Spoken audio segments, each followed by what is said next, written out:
Aaron. Hey, how's it going? Good, man. Hey, Mike. What's up, Ray? How are you, man? How are you? Good. I'm glad you introduced yourself. I never know who it is when you call from, it's like from a number or something. Yeah, no, I had it's always tough to get to a screen to do it on the Zoom call. Yeah, I totally get it. It's always cool too, man. You know what's funny about the Zoom calls? They seem to work better on a cell phone than they do on a computer with Wi-Fi. You gotta Yeah, super fast Wi-Fi to do it, but on a phone they totally work fine. yeah. Just like I think the Wi-Fi on a phone must be better. So what do you guys got going on? What's important?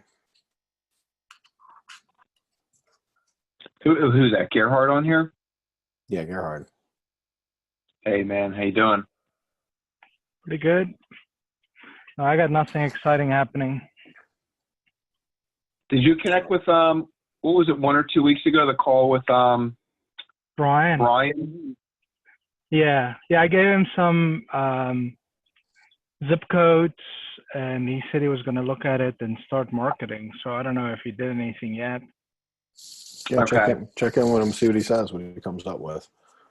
Are you you're looking for a rehab, right, Gerhard? You like to find one if possible when it makes sense? Okay, cool. I have a good one I have a good lead that I'm going to go see tomorrow. So. Tell me a little bit about it. That's exciting. Well, it's somebody I've been mailing since January, actually, at probate. Mm-hmm. And the guy called me, he actually left a message on my website. So I Sweet. called him this morning and I said, hey, you left me a message. He says, yeah, you've been sending me letters. We've been cleaning out the house. We're about ready. So that's what I'm going to go look at it. It's weird though. I think it might have been some kind of a settlement at some point, because in 2004, it sold for $500,000. But it's only worth like $250. Oh, But it's a I don't big know. house. Yeah, it could be something weird going on with that. Yeah, it's like 3,100 square feet, Mm-hmm. in the public records. Okay. 4-bedroom, 1 bath. But so, and there's nothing online because it's, mother's old house. So I figure I need to get there and get some pictures and get a better idea of, because it's also not even comps close. I mean, it's in the weeds. Okay, got it. Any idea what they're looking to get for it? No, he didn't want to say much. So we'll take another shot at them when you're out there. So how I would probably handle it, based on the fact that you kind of have a lot of information still to get, is I like to go out, gather more information in person. It's often easier to do in person than on the phone too. When you're in front of someone face to face, you ask them these questions. What are you looking to get for it? I want to make sure I make you an offer that you're not offended by. If they're like, well, you tell me, just say, well, often my offers are low and people think so. It's always better for you to tell me what you're at, and then I'll work hard to try to get to your number. Right. And I'll do what I can to get to your number. When I say that, and they're like, oh, I want this. Their main fear when they don't want to tell you a number is that you'll offer more than them. But it's rare that you ever, that's the case, by the way. We always pretty much offer less than their expectation and have to kind of show them why that's the case, especially with a house that's 3,100 square feet, because how it is. Everyone thinks that's a mansion and, it's worth $3 trillion because of, for whatever reason, because it's like the coolest thing ever to them.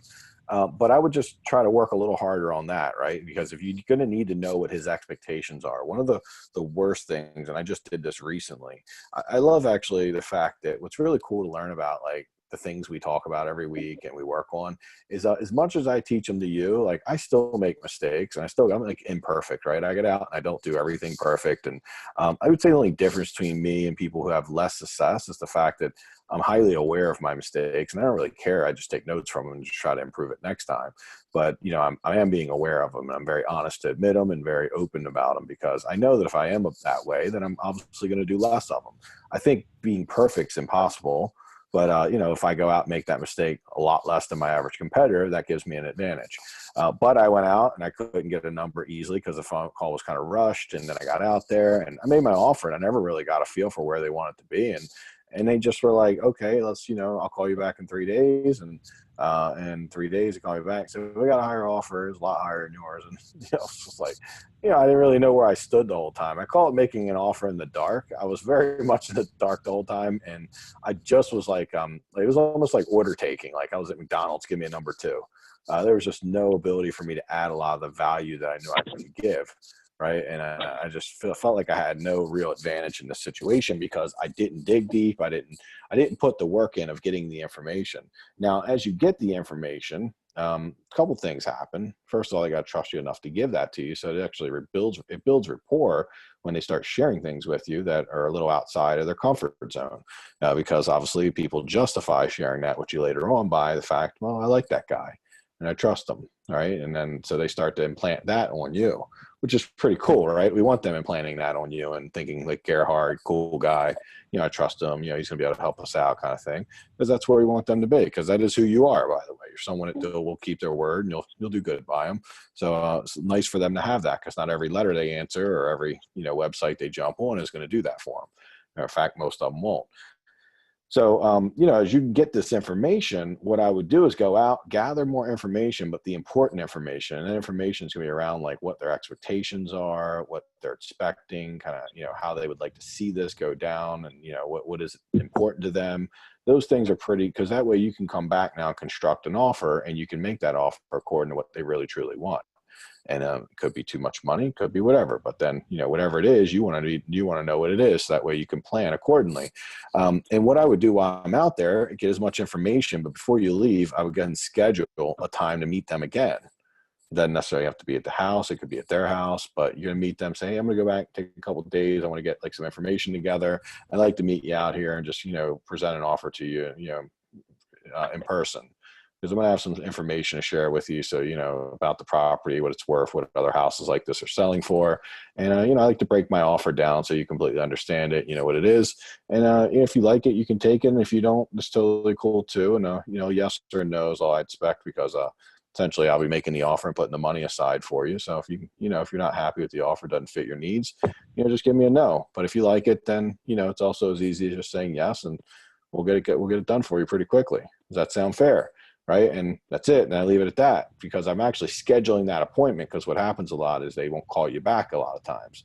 So I like to schedule the appointment. It really, really greatly increases my rate of scheduling. And I did do that with this last lead, by the way, and they called me back. They told me I lost, and it was really nice because they actually told me I'd lost by like 20 grand. Someone I pay offer 51, some offer like 71 or something. And it was nice, because if they'd have ghosted me, I'd have been like, well, what happened? Why aren't they calling me back? Well, they kind of told me straight up, someone just paid more. You know, I kind of know that these days, that when people don't call back, it's because they probably got a better offer. So I think this going there, gathering a lot of information. So me and you, I'd love to be part of this with you. Certainly, you know, you're always free to call me, do whatever, especially if you got a lead, man. Let's try to make something out of it. And let's put a plan together once you get a little more information, because when you're in the dark, I can tell you, man, I can give you a plan, but its chances of working as well as we hope are really low, because, you know, we're going to be filling this plan with not a lot of data or information. So that's your job when you get out there, is to see the property, see what it is, but more importantly, get in with them a little bit and figure out some stuff. Because as you get in with them and figure some stuff out, you'll be able to come, when I ask you questions like, what do they owe? What are they expecting? You know, what do they really hope? What's important to them? You'll be like, yeah, they said this. You know, that's what they said to me.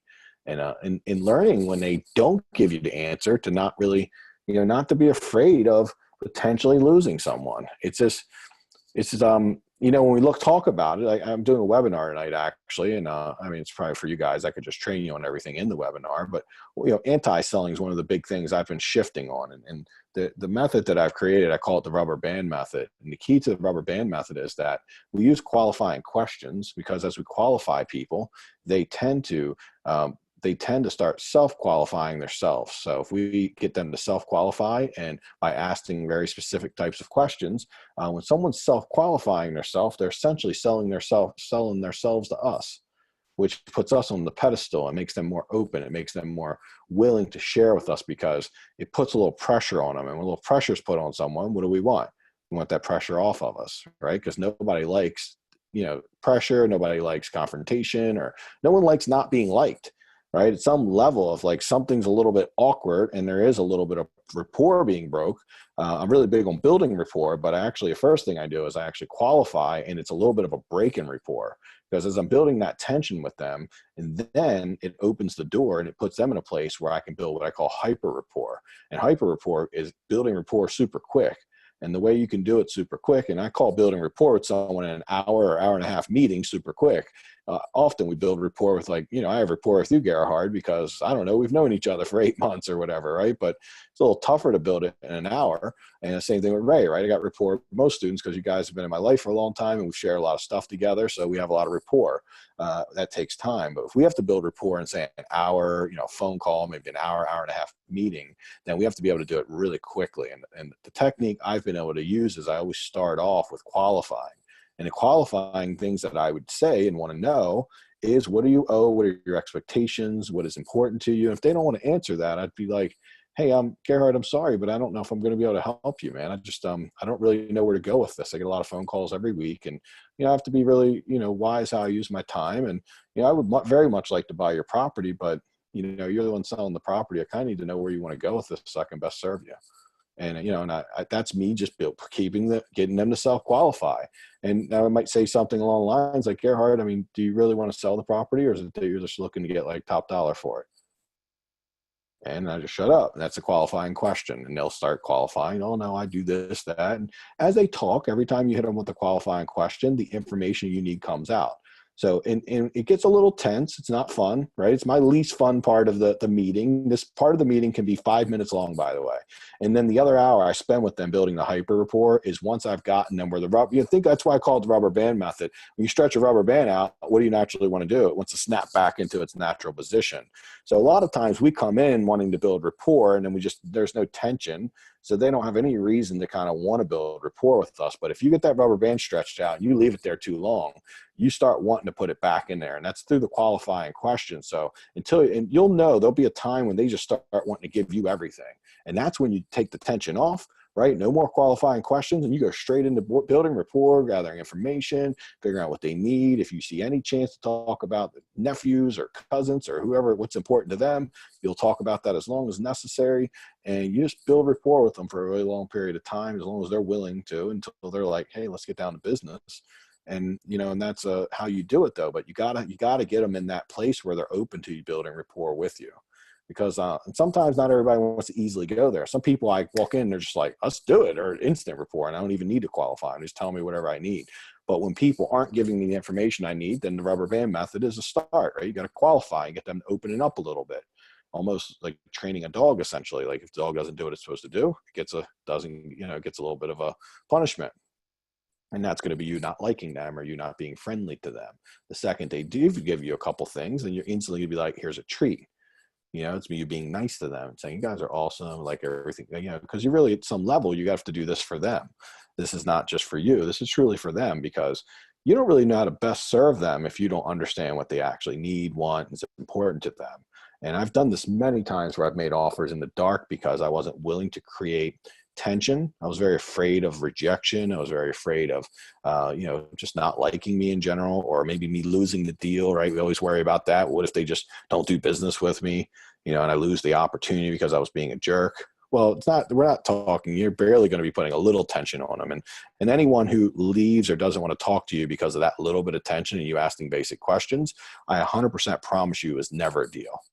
Just never a deal, because really truly motivated sellers, you can come in there and be a complete jerk and a butthole, and they're going to be like, I just need to talk to this guy, and they're going to deal with it. We're never going to be either of those two, by the way. We're just going to be assertive about the fact we need information. So then once we do that, we start building that hyper rapport, and we've got where they like us, and then we tell them a little bit about, like, okay, here's how my process works. I'm here at your house tonight. I'm going to do a little quick, get some notes so I can go back and do a little bit of research, and I'm going to present an offer to you. And, the way my offers work is it's based on available cash. And so when I make you the offer, it will be, I'll need to get a yes or a no from you. If you like it, you can take it. And if you don't, I totally understand. No hard feelings.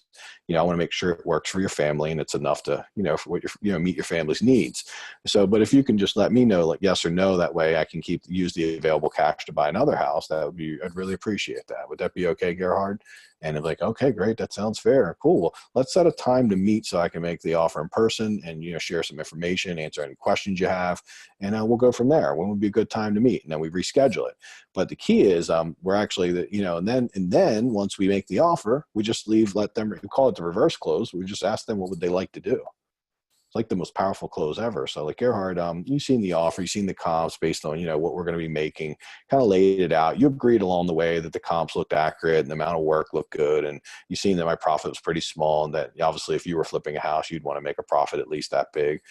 Based on all that, what would you like to do? That's it. It's just such an easy, non-confrontational close. It's so easy. And if you follow this process, I don't always follow it, because I don't like being told what to do, even if it's me telling myself what to do. So I think I even fight my own directives. So I constantly have to kind of like get back into my own stuff and follow my own program. That's why I'm always monitoring. But when I do follow it, I get great results. It's a lot though, right? I mean, it's a lot to remember. It's a lot to you got to get disciplined about it. If you do, your results won't be 100%, but you're going to be shocked by how much better they are than whatever you're currently getting usually. So this guy, it's funny hearing you. Go ahead, Gerhard. No, I was going to just say, so this guy is actually from State College. So he's like a 3-hour drive from here. I don't think, his plan was to not come back, to be the last day tomorrow, hopefully. Mm-hmm. So it seems like I might have to do like a presentation over the phone, mm-hmm.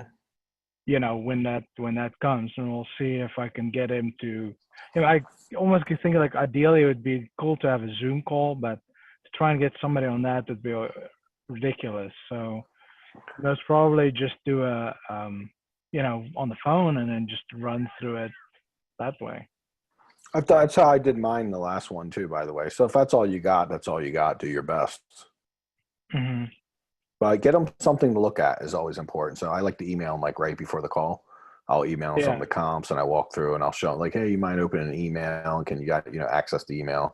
So I make sure they'll be near a computer so they can access their email, look at some stuff I have to send them. And I'll just I won't put the offer in the email. I'll just show comps and work budgets and just to make it real when we're talking about numbers and comparables. I want it to feel real. It's not just something you're spouting out. I don't know if any of that makes any sense. When there's paperwork behind it, it's more real. It becomes more real than the what they seen on the internet, right? Or I seen Zillow said this. Like you just say it, you won't beat Zillow, but if you show them, you can beat Zillow, right? They could be like, oh wow, maybe I misread Zillow. It didn't make sense. This is like conclusive. It's right here in front of me. But if you tell them, then Zillow probably will have more credibility. Yeah. Ray, do you have something to add? No, I was just saying it's funny hearing you kind of speak through it. I guess it's a byproduct of repetition, how many times you've done it, but it's always funny hearing you speak through it. Because it like I would feel like if I went on an appointment with you, if at the end of it, if there wasn't a signed contract or there wasn't some forward progress, I would feel like then they're probably just not going to sell. It's intriguing how you've kind of crafted if it's perfectly like with your personality, with your demeanor, with everything, you've kind of put like the perfect verbiage to it. Because I always think that, if and when at what point we veer off of the MLS and we start doing some stuff direct to sellers, I definitely anticipate some type of a learning curve, but it's always interesting. Even kind of talking through it with Gerhard for a different seller for one of his deals.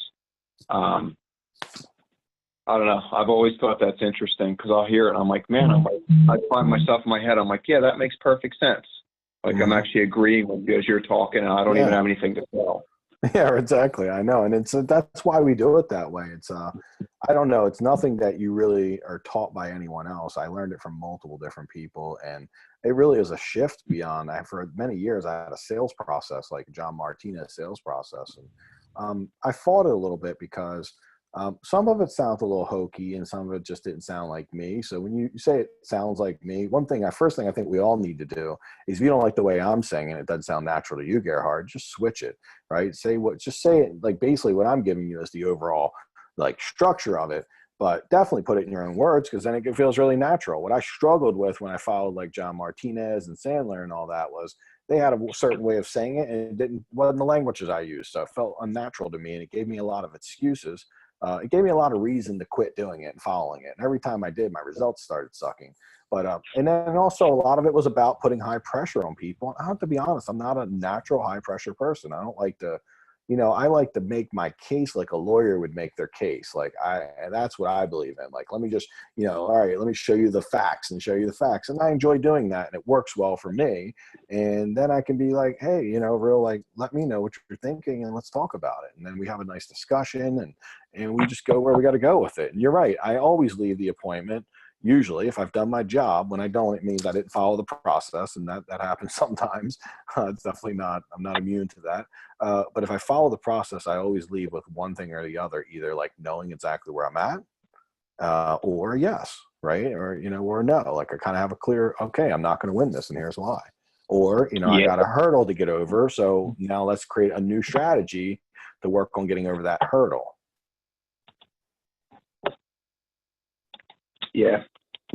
Yeah, just like I say, just listening to you talk through it. It's interesting. So yeah, you got a guy, he's a long ways away, so he's in front of you. I would ask them how, a couple questions, like I said, if you want to, I don't know if you want to write them down, or, obviously would, how much they really looking at, what are their expectations on, like, what are you looking to get for this? You could say it like that, or how much you want, like, how much are you looking to get for this? As you look at the property, it's just that you kind of need to know that, and I would be on that. I also would want to know, like, what's your process for making a decision? Like, if you don't know what you want, then how would you know if an offer is good or bad? Like, how do you determine that? Somebody offers you 50K, you just taking that, or if they offer 200K. I mean, when people are like, I don't know what I want, they're essentially not telling you the truth, because I don't really, in my head, right? You guys run through your own head and see if you believe us or not. I don't think anyone picks the phone up and calls someone to buy their house if they haven't at least thought of a price. Yeah. I would agree with that.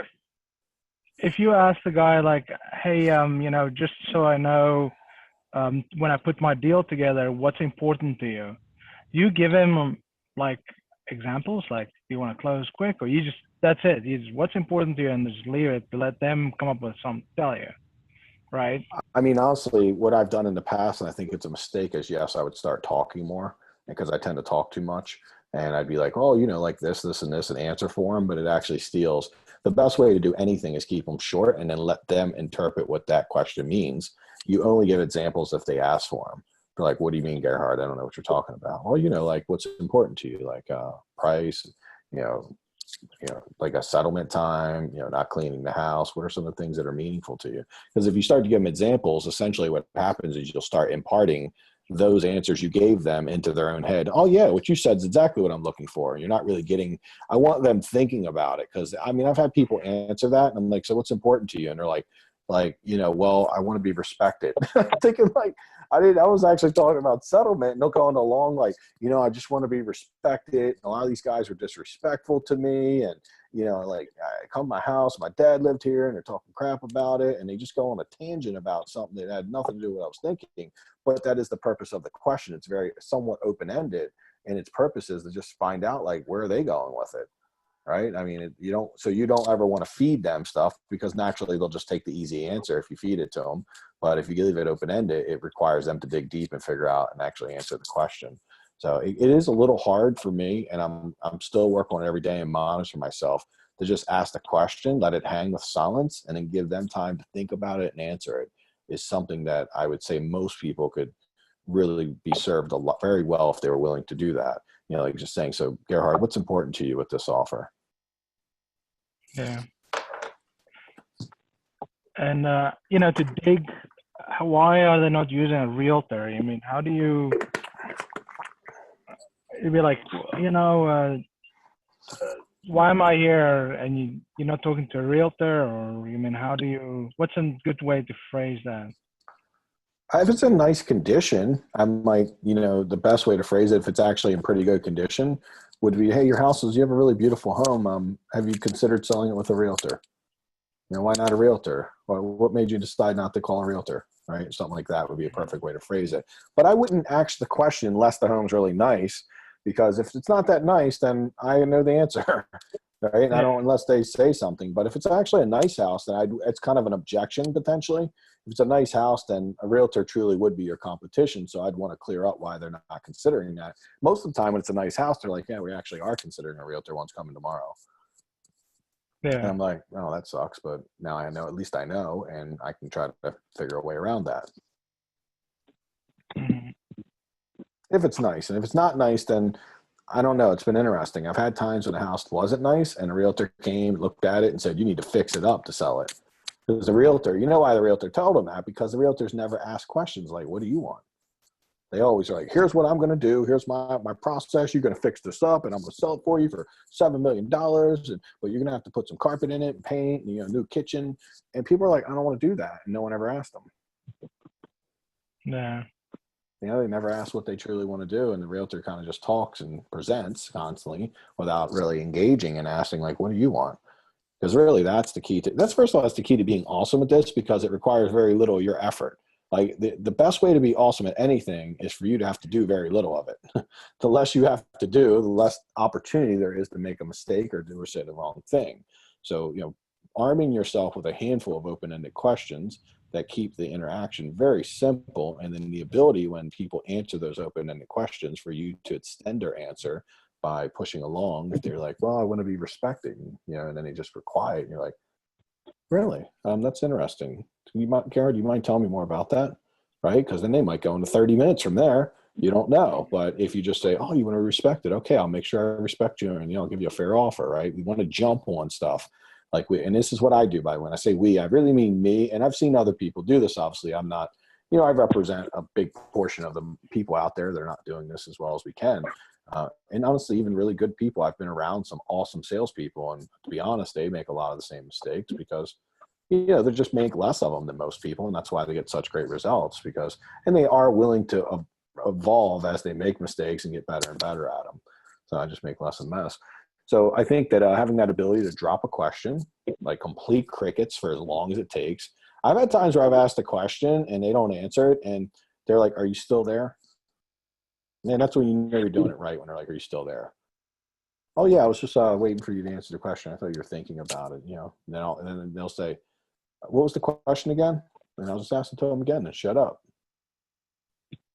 Right. And it's hard to do that for me because I like to help and I want to fill in. I want to be, I want to help them and guide them along the way. But that's me then implanting my beliefs on them, which is never good because, people will accept your beliefs in a second, Gerhard, if you offer them up, but it'll never truly be what they want.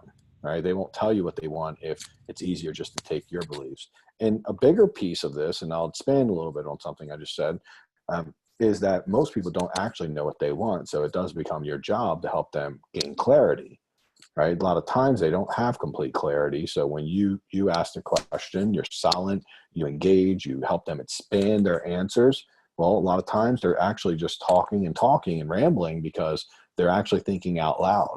And if you can get them thinking out loud, that's the most purest form of you understanding like what they're really thinking and what they're going through.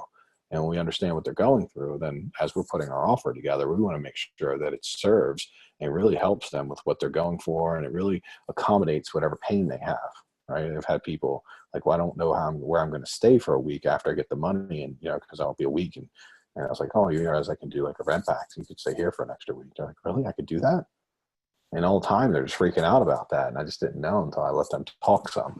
So I used a long time, many, many years through Sandler and all that. I had a presentation. I had very gimmicky stuff that I did. And when I would follow it, it worked pretty well. None of it works anywhere close as well as what I'm doing now, which is really getting them to talk and then guiding them to close themselves, because, people are pretty smart these days. And if they feel like you're closing them or pressuring them, well, they tend to resist. And this isn't like you're trying to sell someone a cell phone. You're trying to sell someone an iPhone. You could you could do a lot of pressure with that, because you know why? We kind of all want the new iPhone. So, you pressure someone, you're really just pressuring them to something they want. But it's also like a $40 a month decision, not a couple $100,000 house, or, one of the biggest decisions they'll ever make. So my experience has been when you're selling a car, you're selling an iPhone, or you're trying to get somebody to sign up for cable, you can be high pressure on that stuff. And it works because people make a lot of impulsive buys with that stuff, because they just do. So if you're really high pressure on someone, you will push them into an impulsive buy. It's rare, it's a little more rare to see people make impulsive sales when it comes to a house, because it is one of the bigger decisions they'll ever make. So they tend not to be like you got to sign today. They don't fall for those tactics. And that's one of the main reasons that I realized over the years when I completely shifted my sales system. I realized that a lot of what I've been taught was really based around selling like sets of knives and, little things that people could easily be pressured in, but it did not relate when it came to like someone selling one of their biggest assets. So people do tend to be a little more thoughtful about it. Unless they're in high level of crazy emotional stress and they're just like, come take this problem off my hand. And I had that happen from the internet. A lady, I went there and met her and she closed right on the spot. She's like, he started smoking crack or something, was going crazy and was like beating them. And she's like, I'm done. I'm out of here. I'm getting out of here in like 3 weeks regardless. And so it was just, that was high emotional stress. So it wasn't really impulsive as much as she was at a line and she was ready to step up and take over her life. She was done with it. And that house was one of the biggest things stopping her. So she sold it to me. We're rehabbing it now. But most of the time people want to be a little bit thoughtful. Now, it doesn't mean if you go there and you know enough and you present to them in person that you couldn't get a yes or a no on the spot or the next day. But it just means if you try to like use crazy high level, like press them to death, my experience has been people tend to retreat from that a little bit whenever, just because they're just like, I'm not being pressured into this. Like, you want to pressure me into a slice of pizza, that's one thing, but not a house being sold. Now, with that being said, I 100% can tell that you can, 100% I can tell you though, that if you apply very subtle pressure and, timelines and a little bit of, urgency, then you can get people, you can expedite and shorten the decision process quite a bit, right? Because first of all, we educate them because that's the number one reason they need time is they just don't know. But when you're showing them comps, now they know. You're showing them all this stuff. You've educated them. Now, by educating them, you've made them confident. And confident people can make decisions. People who don't feel confident will sit there and just think about it forever. So you have to educate them, make them confident by sharing all the data with them and being transparent. And a lot of times people make decisions on the spot. I do usually make offers on the spot. I sometimes on a house like this particular one, I probably would want to see it and come back to them, do something a little different. But I also would probably ask the question before you even go, like, hey, I'm getting prepared for the call. I wanted to just ask a few questions before I met you tomorrow. And that's what I would usually do, or maybe tomorrow before you're going to confirm the appointment, but maybe ask a few questions of like, hey, tell me a little bit about your decision process so I know how quickly I need to get you an offer. Something like that. And, then they might say, well, we're getting 3 people out. My brothers and sister have to approve it. You might realize that you're in a spot that's very different. But if you know all those things and you talk with me, meaning you can sit down and strategize the best thing to do. Because everyone asks me, like, should you make the offer on the spot? Should you wait till everyone comes? Well, you got to get information for us to make that decision. Because I've lost deals making offers on the spot because they just would make a decision there. And I've also lost deals waiting for other offers to get in and try to be the last one. And I've won deals both ways too. So it's just depending, right? But I would say that if they're not meeting other people and they're kind of like, no, we're hoping we can work it all out with you and really you're the only one we have on board, I probably would want to make the offer on the spot, right? And if I knew they were meeting other people, well, that's going to be the thing that stays in front of us. So I normally would be like, hey, Gerhard, I know you got a couple other people to meet tomorrow and Friday. When will you make a decision? And they're like, well, we're going to do it on Saturday after we meet those other 2 people. I'm like, oh, great. Can we set a time for like Saturday at like 10? Would that work for you where I can call and make you the offer then? I just want to make sure you have the other offers in hand. So when I make the offer, you'll feel comfortable that you've seen all the other offers. And if my offer is better and stronger, you'd feel comfortable going with it because you'll know what's out there. Does that make some sense? And they're like, okay, great. And then after, if they say yes to that, then I'm like, well, listen, do you mind making me a promise though? Because my one fear would be is that you might sell it to somebody else because they make you an offer. I'm Gerhard. I'm known for making the best offers and really giving the most money. Would you promise me before you sign anything with anyone else that you would 100% just give me an opportunity to meet or beat that offer and give you a little more money for your house? And I've never had anybody say no to that. And as soon as they say yes, they're highly likely to do it. Just because they gave you a promise. I know it's crazy and they don't know you from anywhere, but when people promise you, there's like this psychology thing that kicks in that they'll actually keep their promise most of the time. Unless they're evil, which some people do. They did it, I think it was 2020, did an experiment where if you left your stuff sitting in on a towel at the beach and they would get like this fake dude to come steal people's stuff and people just wouldn't say anything. They're just like, they see them doing it. They knew they were stealing it, and they're just like, they didn't want to get in the middle of it. But they had the girl say, hey, could you watch my stuff? I'll be back in a couple minutes. And if the person said yes, then they actually would like tackle dudes, and like they would go crazy trying to protect that stuff because they said they would protect it. So now they felt like they needed to. You know, it was nuts. The reactions that people did once they said, yes, I'll look after your stuff was crazy, man. Like they would literally like try to fist fight the people that were trying to steal it over it. So that's why we want to get them to agree just to wait on us. And there are the two different ways we could or could not do it. But I would ask a lot of questions to figure out what's best. Because if you think they'll make a decision right now, then obviously sooner is always better. But if they still need to do some research and talk to a couple other people, it's harder to get people to sign. There's always that, well, what if Ray will pay more? Or, you know, I got Gerhard and Ray coming out. What if they'll make a better offer? Yeah. Yeah. Plus, if they agree, then they feel obligated that they have to at least talk to you. They do. Yeah, they sometimes feel obligated and weird if they had to cancel. But mostly they're just like, well, you know, I don't want to make a mistake. A lot of when I've actually dug into what people are feeling and thinking about is that like selling their parents' house for the estate, especially when there's brothers and sisters, is like a responsibility, and they want to do good by the family, right? They don't want the family coming to them and saying you made a mistake, or, you know, you sold that too cheap. So they really want to be able to sit down and say, like, I went through, I was thorough about this, so you don't feel like I made bad choices, because then they got to live with that the rest of their life. So that's been my experience of their inner fears that they've shared with me, is like, you know, I really want to make sure my brothers and sisters are happy.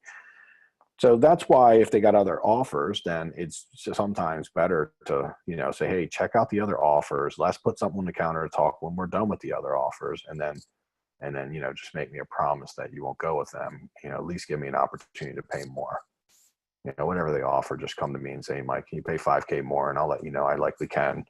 And, you know, that way you'll know you're getting more money for the family. And then we get to work together, Gerhard. And I don't know about you, but I really like you. And I feel like we get together really well. And, you know, with me, you're going to have a serious buyer, and you're going to definitely get the settlement. You don't really know that with these other people,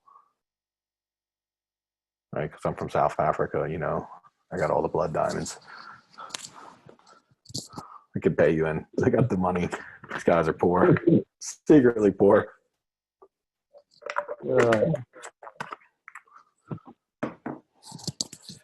So, I mean, that's, I know it's a lot, right? It's a handful of everything I just shared with you, but it is, I mean, honestly, I feel like I could listen to that stuff. I listen to my own stuff over and over and practice and write it down, because I forget it. I so easily want to go off track and just go out there and free ball it.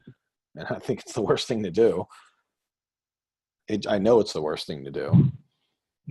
Well, I mean, all the stuff you say, I mean, that's all the stuff we know. I mean, it's like, it's just a matter of practice and sticking with it. You know what I mean? And so, like, you got to think about it, make sure you have it in your mind and practice it. Because if you don't, then all of a sudden it's like, well, you know, they forgot about half of the stuff, or, Yeah, you know, it's not part of the flow. It's not natural, you know. It is when you're in control, and that's the key to it. As you get in control and you start saying, all right, here's how things go. I'm going to take a quick walk around the house. So when you start gaining control, it will be, you create the flow, right? It's your flow because you create it, because there's a process. Most people are okay with that, because they're like, how does this work? And you're just like, oh, here's how it works. I got a few questions for you. I'm going to walk around the house and see. If you'd like, you can walk with me. And, you know, and then we'll talk a little bit about, you know, what you're looking for. And, you know, I'll get you an offer very quickly, you know, depending on when you need it. Right, it might just be something like that. But what I've done before, Gerhard, might be helpful to you. What I know it would be helpful is I take all the questions we just talked about, and I put them on like a little sheet and a little clipboard, and like I'm taking notes as I'm walking through the house, but I also make sure I answer the questions. And then I can even write the answers in if I want. But by having the questions on like a little sheet that looks like a little sheet that I'm taking notes for, like what's going on in the house, I intertwine it with that. And if I put those notes on there, that's how I remembered a lot of these questions. Now it's pretty natural, but the sheet is really good. And honestly, if I start to get too off track because I'm not running enough appointments, I'll usually try to write a sheet out and do it again. You know, just put 4 or 5 questions on a sheet and some lines on it. And then you got room to write notes as you're there, but you can make sure you ask those questions. And if it's not natural, ask when it is, right? I mean, so there's quiet times, like, hey, I have a quick question. What do you think about this? Or, you know, where were you, you know, you can do it as you're walking around the house with them. do it whenever it's natural. If it doesn't happen naturally during the conversation, you say, hey, you mind if we sit down for a second? I just want to ask a couple questions, get a little bit of information before I leave and get you an offer together. And they'll usually be like, okay, no problem. You either sit down or you just, and then you ask the questions, just, you could go right back to back. Like, hey, tell me a little about this. What about that? You just want to make sure I have all the information, right? Because all the information, then if they ask, well, then you're asking a lot of questions. Why do you need all these questions? Well, Gerhard, it's important to me that I make you the best offer. And, obviously the more information I have, the higher offer I can make you. And you are looking to get the most money, aren't you? And people are like, yeah, I'm looking to get the most money. Cool, man. Well, let's jump back in these questions. And, and then I'll work on getting a really strong offer. And it's just pretty easy. Like, I mean, you don't run into as much resistance as you might think. A lot of it comes from us. A lot of the resistance that we have actually never happens. We just create it in our head. That's number one. And number two, our insecurity sometimes creates it. Our lack of confidence, because we haven't really practiced. Like you said, we're out there trying to remember it all. We're a little nervous, and it's not exactly an easy situation until you've done it a bunch. But it gets easier. And I think if you put a little notepad together for yourself, that would be really helpful. And then when, you got to know a couple of things are pretty mandatory. And the one would be like, well, what is their expectation of selling it? How much are they looking to get? How are they going to make a decision? You need to know that because, how you're going to present to them, how you're going to make an offer to them, they got to tell you how to do it.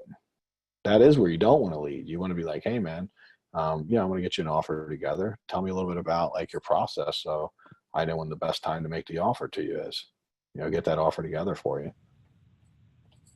And if you're like, well, this afternoon, Gerhard, what would you say? You'd be like, well, so if I got you an offer this afternoon, you're in a position you can make a decision, or do you need more time? Then that would be it. I mean, if they said this afternoon, I'd just qualify it. And often they're like, well, no, I got to run it by 19 people and I'm meeting 7 people next week. And I got people 2 weeks from now. People answer that, but they need it this afternoon. And they're like, well, if you got people coming 2 weeks from now, you think it makes sense to get all your other offers and then when you get it all together, just let me come in and make a really awesome offer so we can work together. And I think usually that works, believe it or not. I mean, it actually works really well. People do like to help, and they want you to like them, and they want to kind of connect with you. And a lot of your competitors are going to, first of all, a lot of your competitors, Gerhard and Ray, a lot of them are going to be shifty. Number one, they're going to be so unprepared. They're going to sound like they're full of shit, right? They're going to say shit don't make no sense. They're just going to come out and say dumb stuff, which I've seen. And some of them are just going to be jerks, right? Some of them are going to have no social intelligence, where they just they don't care about other people at all. They're just completely self-centered. I think Mike Cowper was telling me about a dude who would leave his car running, cause so he'd be like, oh, my car's running. So I got, I'll be real quick. So he wouldn't waste time on them. And he was like, of course the guy didn't close anything. It's stupid. Basically, just telling him right off the bat, I don't really care about you. You're not important enough for me to turn my car off. Potentially spend 20 minutes or so. So, I mean, that's not the way to do it. But I think if you get out there, right, take your questions with you, ask questions, figure out what they're looking for. It's really just communication, higher level communication, and not really sales as much. But you will get the sale if you're communicating with them on a higher level and you're asking the right questions. And as you ask those questions and you get past those, then it becomes easy to get down to hey, how do we decide whether you like my offer or not? How do you decide on that? Let's talk about it. Let's talk about my offer a little. What do you think? I just want them to feel comfortable to talk to me. All right. If someone's sitting there and will talk to me well, look, Mike, I had this other guy and he offered this and that. And I never thought, oh, okay. Makes a lot of sense. I mean, it sounds like a good offer. Is there any concerns you have with it? I never say, well, you should be worried about that. What if, it could be criminals or, I never say that. I'm like, well, so it sounds like a good offer. Do you have any concerns about it? And then I'm like, well, does it make, based on what you've heard from me, I mean, would you prefer to work with me or would you rather work with them? And if you're like, I prefer to work with you, then you just say, well, how, where do I need to be for you to choose to work with me? And that's how we get past other offers. Because my experience has been when I dig deep, if I can get people talking to me in a very honest way, they generally don't have a level of trust with anyone else other than me, because I'm the only one that sat down and kind of dug deep with them and connected with them. Most other people are just barely surviving in these calls. You know, they're bringing a lot of their Is that baggage to the call. Then, is that really true for a lot of like? So when you see, like you said a couple minutes ago, hey, I've got a couple other people coming out, and they kind of have the scenario kind of played out in their mind. They're going to get a handful of people through there. Do you really honestly see the majority of what comes through either before or potentially after you? You really see that it sounds like you have substantially better odds. Just literally, it sounds like there's a lot of people in the space, but there's not a lot of serious competition, if that makes sense. yes, it does. And it's true. Okay. And in general, so what's going to happen if they got 2 people to show up? What I hear most of the time when I call is, hey, Saturday, hey, your guys came Thursday and Friday, right? Oh, they didn't show up. They're coming next week. And then I can just be like, look, I'm in a spot where I kind of need to make a decision or move on. And it sounds like they're not real serious. They didn't even show up to your appointment. That's how much they care about you and how much you can rely on them. I mean, do you really want to do business with someone that couldn't even make the appointment that you set with them? I was there on time. I'm here on time on our second appointment. I have an offer for you. I'm real money right now. I need to know, like, could you make this decision without potentially meeting with them now? Because they've really have not done what they were supposed to do. And that's Okay. it. I'll try. And if they're like, no, then I'll be like, okay, well, let's schedule another time after the next appointment. Well, let me ask you, if they don't come again the second time, or they get here and they play a lot of games and they like, hey, give me another 10 years to make an offer, how will you handle that? And they're like, well, I'm not going to handle it. I ain't going to go for that. They're going to make me an offer. I'm going to sell to you. I'm like, oh, okay. I'd be okay with that. Right. Because I do find that a lot of our competition is not very strong. Like a lot of it is not. Right. If you really think about it, for every, like for him up there, right? He's got like Becca. She probably is pretty good with people. I would imagine she's, likable and decently good with people, but no killer, but she's probably decent with people, not going to offend anyone. But there's like 10 dudes like you ain't never heard of that are completely offensive, don't know what they're saying shit that don't make sense. They're talking in circles because they're like a wholesaler who's never been trained. They just read some stuff from YouTube. They're just, maybe they got a bad coach that's telling them some really old school shit that don't work anymore. And in most people, it's not just how bad they are at the appointment, it's that they don't show up to the appointment is the number one thing that happens. Like people just don't actually come, or they come an hour late or 30 minutes late. All these things play in our favor. So showing up on time, being professional and being like, hey, here's here's my Better Business Bureau rating or whatever you want to do. I don't think you need to do those things. I never do. But if you have any of those things, it's all just going to look better. Just even having a process. Like when Gerhard sits down with a process and shows the comps and does all that, people are like, man, I get it. Like, I like this guy, and then you say, here's what I can do. Well, I believe you can do that when you go through that thorough process. When someone else comes in, what are they doing? Well, this is what it is, and this roof seems like it's caving in, and they're talking crazy shit, and they're like, and I might be able to do this with it. Maybe I could buy it. Maybe I sell it to a friend. I don't know. Maybe I could do that. And they're just very flip-floppy. They're really usually pretty awful, actually. And that's been the feedback that a lot of sellers have given me. Like, dude, the other people I met were awful. And it's not uncommon. Now, if they go and find another big company, that's running and doing a really good job, well, obviously that's not going to be the case. But I would say that if they a lot of people they call are definitely not that great.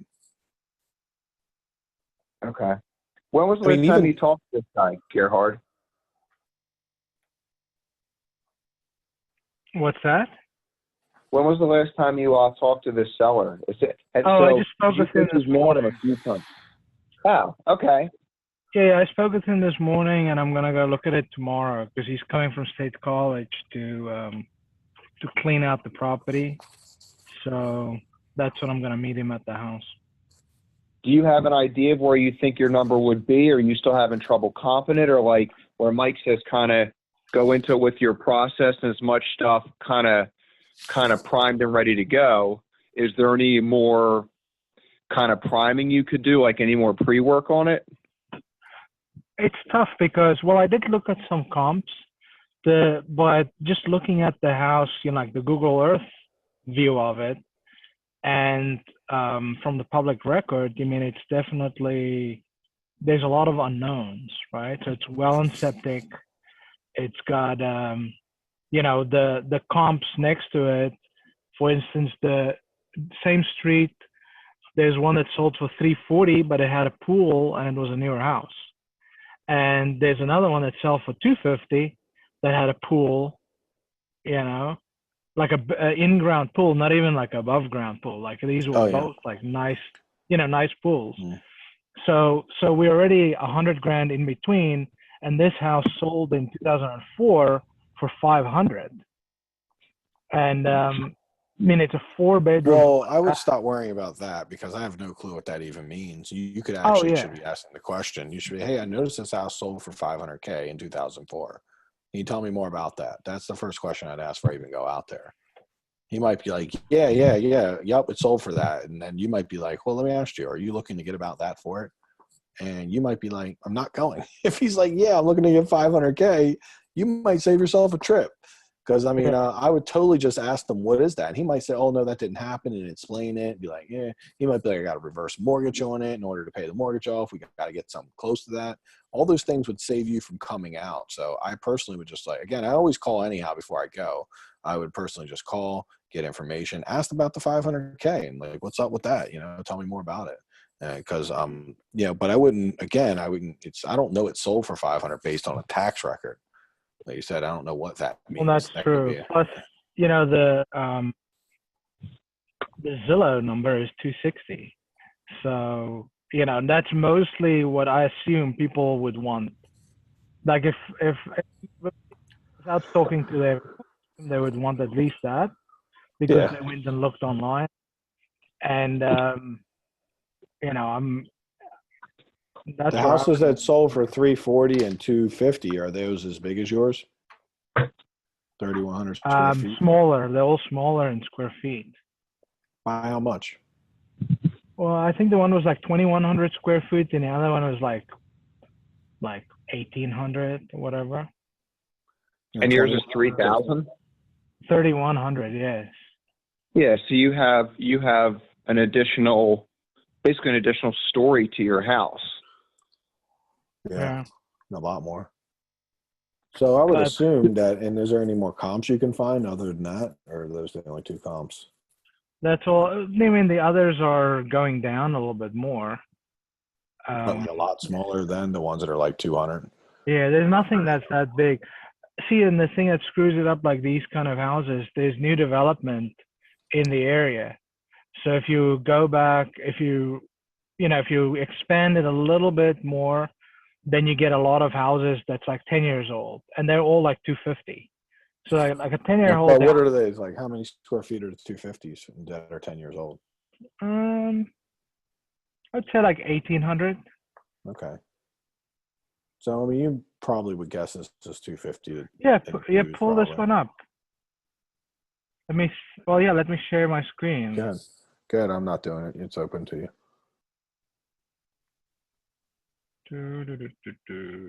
Share. I just seen it. Like it's still on the.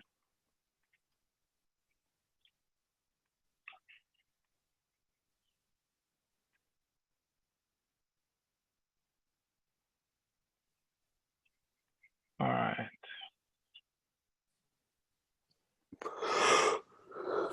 So here's the.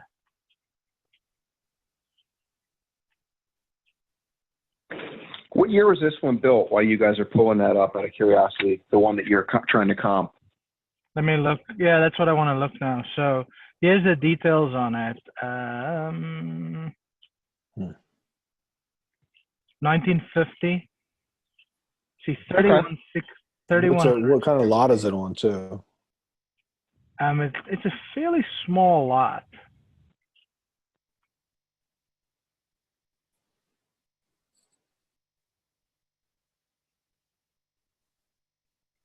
I think it's that one there. What's it say? What's it say as far as the size on the MLS? What's the size say? 0.4. 0.4? That's not small. That's big. Oh, that's big. So it's a lot of land. Like a half acre. I mean, it's roughly half acre. That's pretty big. Yeah, it's a bigger lot for that area, but it's not. I mean, it's not like the. Well, I only want to compare it to those new homes because the new homes usually have really tiny lots. They're like put on little postage stamps. They're like kind of squeezed in. So that's just a little. So if we look over here, let me fire up a new one.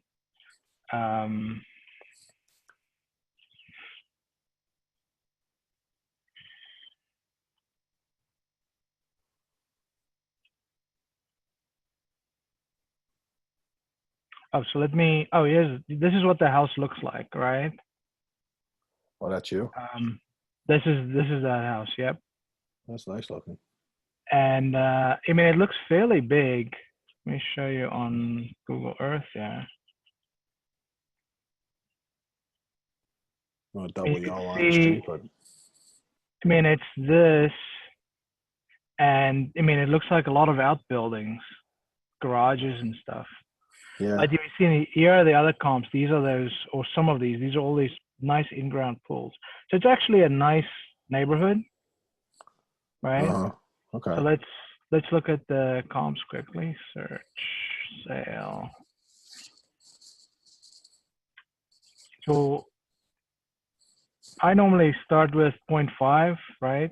I mean, if you're a little rural, I would go like a mile and go like 500 to 1,000 days back just so you can get the Okay. data you want.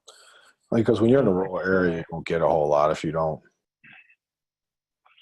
let's start with 500 just to see what we got. You're getting a decent amount. Pending also, right? Yeah, pending's good. Okay, and detached doesn't really matter. Oh, it did Right. knock it down a little bit. Yeah, added quite a bit there. So 79 is good. That's a good number to look at. It's a healthy number to look at. Yeah. So let me just flip it. Yeah. Well, there's one you can get for 5,500. That looks like a good deal. I'm moving in that. Shit goes bad. I know where I'm moving. I got that sitting in my book bag. I can pay cash. Home Depot cards and stuff. Movie tickets, all these gifts I get for Christmas. Everybody gives me gift cards. I got like All right. So $2,000 in gift cards. here's a 1990. Okay. And what's the size of the lot and all that on that one? This is 2,400 square feet. 6 acres. So that you can pass on that one. So there you go. That right there is a benchmark. You can't touch, by the way. Yeah. Because that's 2,400 square feet. It's big, but it's on 6 acres. It's way nicer feeling and looking, right? That looks like something that's pretty, really exclusive feeling. It's 6 acres. That's a lot of house, right? Newer looking. So 350. Let's just quickly let me see a couple pics to see if it was renovated, just what overall condition it was in. Because for me, even though it's not a relevant comp, I kind of need to know like what, people are paying this much, like what are they actually getting? Yeah, so it's not really renovated, but it's clean, livable. Okay. Yeah. So here's one with a 22 acres, right? Okay. 340. Okay. Again, I would keep pass on that because it's really hard to tell how 22 acres is. So you really are doing a little lot compared to everything else. So this is the first one I seen that was like to me the top of the list. This is the 310. Mm-hmm. Not really renovated, but nice. Yep. Okay, 2,900 square feet. Yep. So we'll leave it in here for now. We can go drill it out later. What was the size of it, by the way, the lot? 29. Oh, 0.69. So that's similar. Cool. Yeah, that's similar. That's not enough worth talking about. The ones that got like 15 acres and all that, that's different house. Yeah. This one's on an acre, so that's not really a big deal. Yeah. And it's nice. 2,200 square feet. You know what? Interesting tool is 2 different school districts, Olive Valley and Muhlenberg. And I think Muhlenberg is the better one of the 2. Well, yeah, this is on the higher So ones. it's one on the, I don't know where my property is. Let me see quickly. Muhlenberg, okay. So you're in the good one? Yes. That's good. You also have a great house too, so okay, makes sense. So this one, 265, 1 acre, Mm-hmm. 1992, newer build. Looks like it's another one with a pool. Must be like the pool area of the neighborhood. A pond. Okay. So I guess on the square footage we can leave that in, right? Yeah, it seems reasonable. Yep. Not that nice. Now we're getting to, this is a split level. I mean, I feel like you destroy that though, just for the record. I mean, that's kind of cool, the garage, but if you really look at like these houses are starting to look at now, you look better then, if that makes sense. Yeah. Maybe not that one. That's 2,800 square feet, so that's a pretty big one. Yeah. But honestly, the fact that they're getting It's 2.8 acres. That one's not even like fixed up, man. So, I mean, Yeah. if you had to put a number on it, what would you put on it? If you just like, you know what, I don't put a number on it just because it is a big house. Yeah, I would get like 270 to be conservative. I think that's actually probably spot on. I mean, just a guess, I'd probably land at 270. I know it's probably more 250 because you got a lot of house, but you know, obviously you need to see it and then see what it looks like in real life and see how nice it is in real life. But I'd probably be okay with that. I don't know what condition they said it was in. You didn't really get a feel on that. And then you're seeing these at the 235s. You're like crushing those. You're Yeah, I crushing mean, a like lot this of the is, low 200s. So you're definitely more than them. So that's good. yeah. I mean, That's and only this is, 1,100 square feet, not even fixed up. yeah, is a split 1600, 3 acres of land. But that's why it got to 230 because a split level house sells for 180 all day long over here. Here's new construction, right? So here you can see the new construction is 2,400, half an acre, right? Mm-hmm. The same new construction. What's the school district? Is it Muller? Same one as yours? Muhlenberg, yep. Yeah, these are all there. This looks like a flip. Nah. 2007. It's all over the place. New construction. Yeah, these are all the new constructions, 2007. It's like you don't even have a clue what they Yeah. sell for. Everything just sells for different prices. It's like, all right, well, let's use that number. Obviously, you don't have to buy it, but use that number. And then 3,100 square feet, even if it's in pretty good condition, you're going to spend 50 or 60K. Yeah, I figure What you're that at trying, least. you just need to assess where he is. I would, before you get out there, I would ask that question about the 500K because you might find that this dude has some expectation that's stupid, like way higher than you could ever get on any good day. And But do you you definitely think don't want to use your time to go. my thought on that was maybe he doesn't know what his parents paid for it 20 or 50 years ago, right? Or whatever. Like, This was 2004. where, There was a 500K transaction in 2004. Figure that out because he didn't yeah. know. They always know, by the way. Oh, yeah. I mean, I was just thinking that, well, I mean, maybe he doesn't, maybe there's different. I mean, this is what I got, the history. I mean, this could be some Yeah. weird story to this, and I don't know why, but settle date public Yeah, 'cause look records. at this. Okay. What's There's like his a name? double closing thing there. And this is a different name. This is, that's the Santoro. Yeah, I don't know. Ask them about it and see what they say. I'd just be curious, and then maybe that might lead into talking about money a little more. Ballpark. Yeah. Because I mean, they might be like, "I need 400K," and I mean, I never said it would be a complete waste of your time if that was the case. I mean, what I would do if they're like, "I need 400K," is I'd be, look, I'm probably could be more like 150K. Yeah. I mean, not even that, maybe Well, I like mean, 100K even. Right? You're probably going to be like 100K.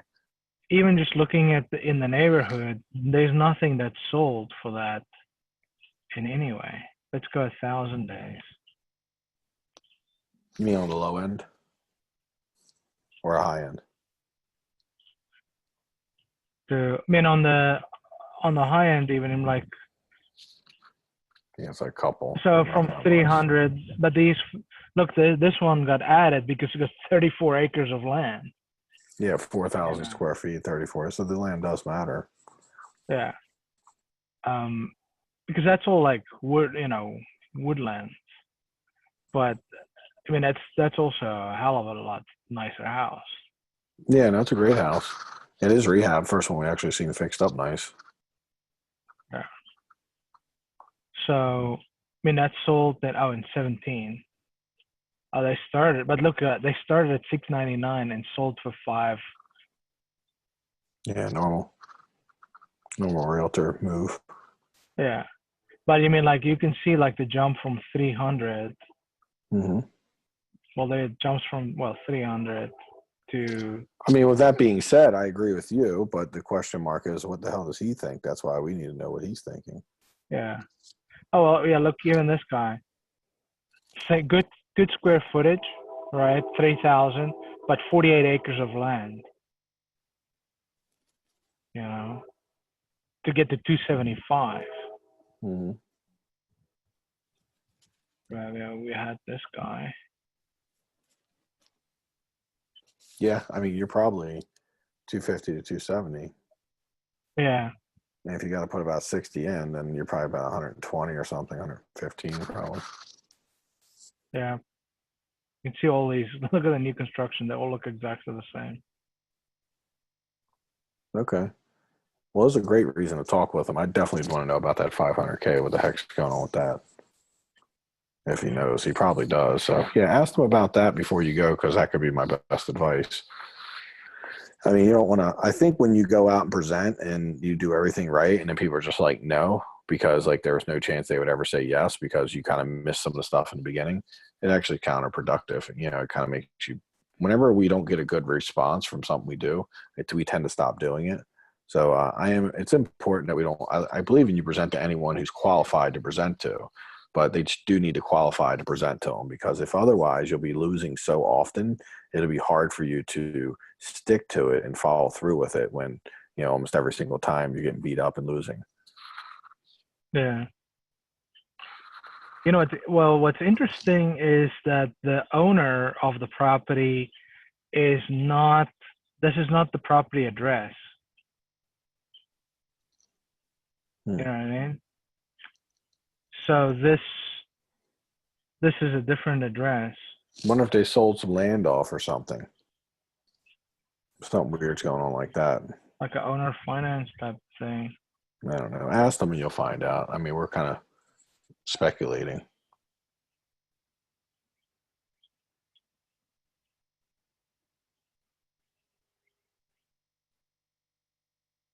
It's got a Texas Roadhouse next to it, and a Panera Bread, and a Kohl's. Yeah, this is whoever. Yeah, you just spiked the 300. I think so. It's like everything you need, man. This is a nice. Well, this guy's address, who owns it, lives in a pretty nice neighborhood. Uh-huh. You know, new construction. See, like the red. Well, they think it's 400. Where is that? Oh yeah, look. Oh, that's like a doctor. This is like estates. Like the 4 richest guys in town live on this. Dude, you're a storyteller. I've never seen somebody. You don't better ask the questions, man. You got the whole story with detail. He's a doctor, richest guy in town.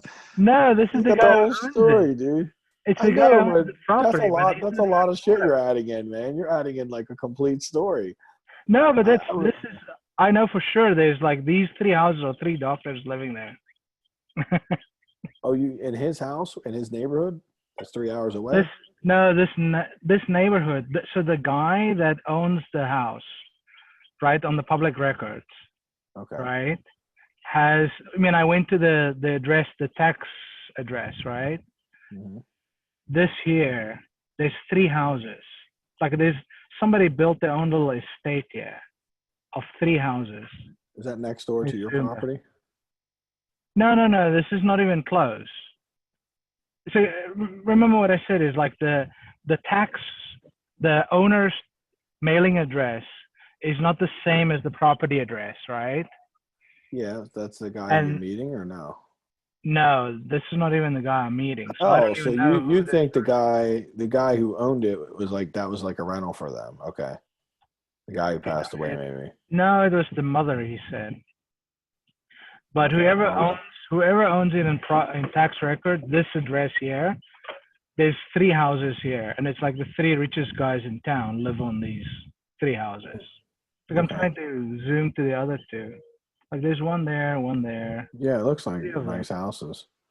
Okay. Yeah, Gerhard's like a human skip tracer. This is awesome. I know. He's like, man, well, the problem is if you know the area, I mean, you know everybody in town. Yeah. Yeah, you're sitting there like stalking them on Google Earth.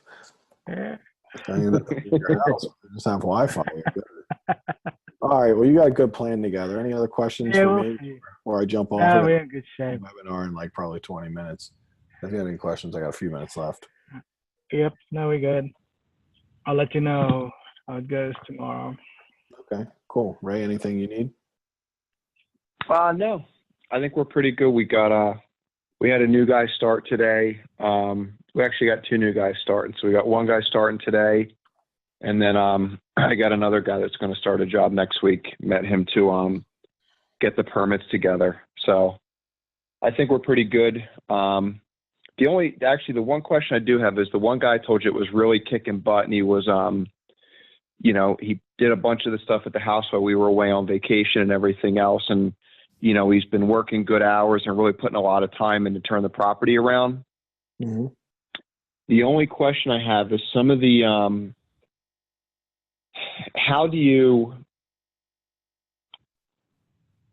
some of the tile work was done, but it was probably done at like C- quality, and without me like completely sitting over the top of it, I wouldn't be able to have caught everything.